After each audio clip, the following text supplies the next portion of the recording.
દક્ષિણમાં દે ધનાધન વરસાદ છે। મુશળધાર મેઘાની ફરી એન્ટ્રી ગુજરાતમાં થઈ ગઈ। ખાસ દક્ષિણ ગુજરાતના તમામ નદીઓ બે કાંઠે છે। ક્યાંક પાણીના પ્રવાહે રોડ રસ્તા બંધ કરી દીધા છે, ગામના સંપર્ક કાપી નાખ્યા છે, ક્યાંક વરસાદમાં સૌંદર્ય ખીલી ઉઠ્યું છે। આ બધાની વચ્ચે હવામાન વિભાગે ફરી સારા વરસાદની આગાહી કરી। જુઓ ક્યારે કેવો વરસાદ આવશે અને આજે શું સ્થિતિ સર્જાઈ છે આ ખાસ અહેવાલમાં।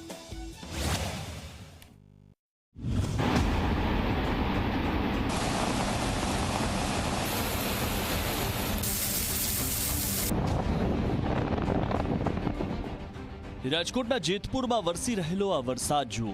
ધમાકેદાર વરસાદની ફરી એન્ટ્રી થઈ છે અને રોડ રસ્તા પર પાણી ભરાવાની પણ શરૂઆત થઈ ગઈ છે। તાપીના ડોલવણમાં કેવો વરસાદી માહોલ જામ્યો છે તેના દ્રશ્યો જુઓ।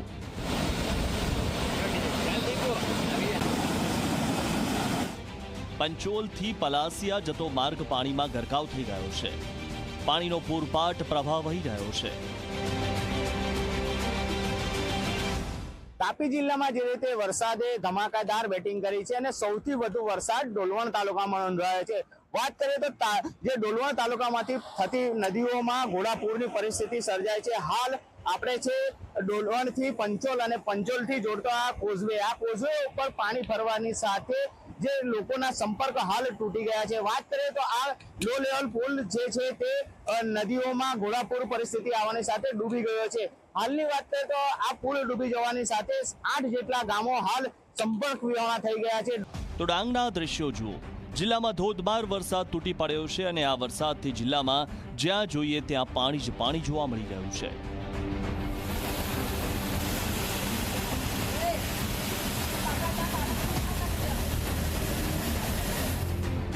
ગામ વચ્ચેથી પાણીનો અધધ પ્રવાહ વહી રહ્યો છે।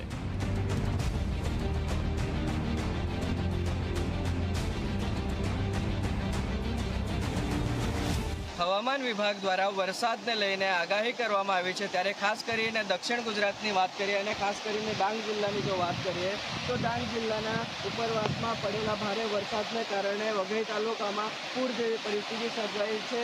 જે નદીઓ છે, નદીઓ ગાંડી તૂર થઈ છે, બે કાંઠે વહેવા લાગી છે। આપને સીધા દ્રશ્ય પણ બતાવવા માંગીશ કે જે ખાપરી નદી છે, ખાપરી નદી ગાંડી તૂર થઈ છે અને બે કાંઠે વહેતી થઈ છે। ત્યારે ડાંગ જિલ્લાના જે કેટલાક ગામો છે, ઝાવડા, ભેંસકાતરી, માછડી ખાતર જેવા ગામોમાં વરસાદી પાણીને લઈને લો લેવલ કોઝવે આવ્યા છે। લો લેવલ કોઝવે પર પાણી ફરી વળ્યા છે। તો તાપીના ડોલવણથી પંચોલ જતા લો લેવલ પુલ પર પાણીનો આ પ્રવાહ જુઓ। આખો પુલ પાણીમાં ગરકાવ થઈ ગયો છે। નદીના પાણી ફરી વળતા વાહન વ્યવહાર બંધ કરાયો છે અને આખા જિલ્લામાં હાલ વરસાદી માહોલ સર્જાયેલો છે।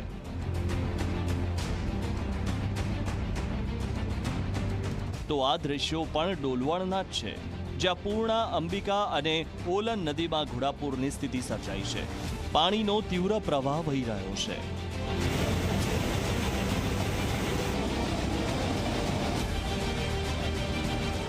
હાલ આપણે ઊભા છે ડોલવણ તાલુકામાંથી પસાર થતી ઓલન નદી પર। તમે સીધા દ્રશ્યમાં જોઈ શકો છો કે ઓલન નદીમાં ભરપૂર પાણી આવવાની સાથે હાલ નદી બેવ કાંઠે છલોછલ છલકાતી જોવા મળી રહી છે। જાણે દરિયાઈ મોજા ઉછળી રહ્યા હોય તેવા દ્રશ્યો સામે આવી રહ્યા છે। હાલની વાત કરીએ તો હાલ પણ જે તાપી જિલ્લામાંથી પસાર થતી અંબિકા, પૂર્ણા અને ઝાંખરી નદીમાં પણ ભરપૂર પાણી આવ્યા છે। આ ઓલન નદીમાં ભરપૂર પાણી આવવાની સાથે જે તંત્ર દ્વારા હાલ નીચાણવાળા વિસ્તારોને એલર્ટ કરી દેવામાં છે। દક્ષિણમાં દે ધનાધન વરસાદ વચ્ચે પ્રકૃતિ 16 કળાએ ખીલી ઉઠી છે। વલસાડના કપરાડામાં ખીલી ઉઠેલા આ કુદરતી સૌંદર્યને જુઓ। કુદરત જાણે સ્વયં નીચે આવી ગઈ હોય તેવા દ્રશ્યો સર્જાયા છે। ડુંગરાળ વિસ્તારમાં નયનરમ્ય નજારો જોઈ શકાય છે। નદી નાળા છલકાયા છે અને કુદરતે મન ભરીને સૌંદર્ય ભર્યું છે। ત્યાં દાહોદના આ દ્રશ્યો જુઓ। કાલી ડેમ નજીક રીલ્સ બાજો બેફામ બન્યા છે। રીલ્સના ચક્કરમાં પોતાનો જીવ જોખમમાં મૂકી રહ્યા છે। પાણીના પ્રવાહ વચ્ચે આ જોખમી રીલ મોંઘી પડી શકે છે। તો કંઈક આવો વરસાદ ગુજરાતમાં વરસી રહ્યો છે અને હજુ વધુ વરસાદની આગાહી હવામાન વિભાગે કરી છે। દક્ષિણ ગુજરાતમાં મેઘો મુશળધાર છે અને ફરી દક્ષિણમાં જ દે ધનાધન વરસાદની સંભાવના છે। હવામાન વિભાગે આગામી 7 દિવસ દક્ષિણના તમામ જિલ્લાઓની સાથે સૌરાષ્ટ્ર અને ઉત્તર ગુજરાતમાં સારા વરસાદની આગાહી કરી છે। सौराष्ट्र कच्छ के लिए अगले 7 दिन हैवी रेनफॉल का वार्निंग आइसोलेटेड प्लेसेस में दिया गया है और जो गुजरात रीजन में अगले 2 दिन मतलब 2 तारीख और 3 तारीख के लिए heavy to very heavy isolated places में और जो 4 तारीख के हैवी रेनफॉल का वार्निंग आइसोलेटेड प्लेसेस में दिया गया है और जो डे 4 से लेकर डे 7 तक इसमें वेरी हैवी का फिर वार्निंग आइसोलेटेड प्लेसेस में गुजरात रीजन के लिए दिया गया है 5 तारीख से लेकर 8 जुलाई तक। इसमें आपका थंडरस्टॉर्म वार्निंग अगले 5 दिन तक दिया गया है विद लाइटनिंग के साथ।